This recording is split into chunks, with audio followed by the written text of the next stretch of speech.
Before we get into the nuts and bolts, I want to talk about the philosophy behind some of this stuff. On the Minnesota side, side of things, because we have this open-ended inspection contingency, which allows the buyer to cancel and just walk away from the deal, this sort of second negotiation within the context of a transaction. The first one was just to get it under contract with regular price, and then the second one kind of happened surrounding issues. A couple of things on that part first. One, I think it's a mistake if anyone was taught, or I know there's certain brokers out there that used to teach this idea where the way you would sell your value to your agents is, my job is just to we just get the property under contract, whatever price we need to, then I show my value in the inspection phase, and I get you the price, get it down to the price that you want it. Don't do that, right? That may have negotiate carpet replacement during an inspection. That idea may have been doable prior to 2019 or something like that, right? When there was a balanced market, when the sellers were eager to sell and willing to come down in price.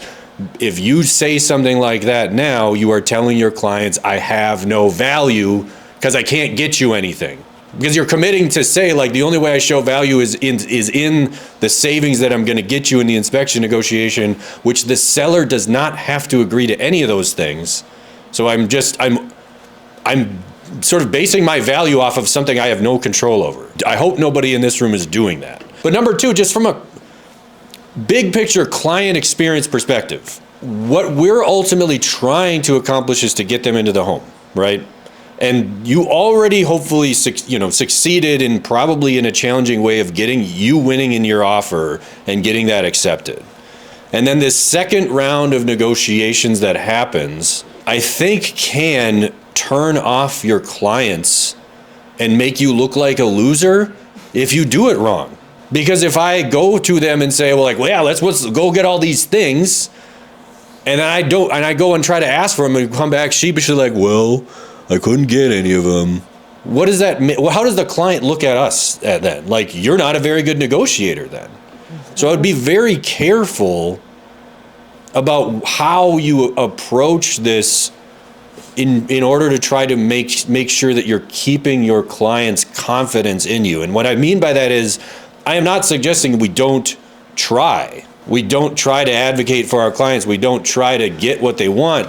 But the copy-paste thing is lazy, not just lazy in terms of just not putting any effort in, but a lot of those items like repairing or installing a smoke detector, like that's like home ownership 101 type of stuff, which each one of those line items is something that adds up in the seller's mind, right? And it could be a bunch of little things, but it is our job to represent our clients to be like, well, this is home ownership stuff. So like there are gonna be things that we just have to assume we're gonna take on. So being confident enough and then focusing our clients on, okay, what are the major issues that you're concerned with?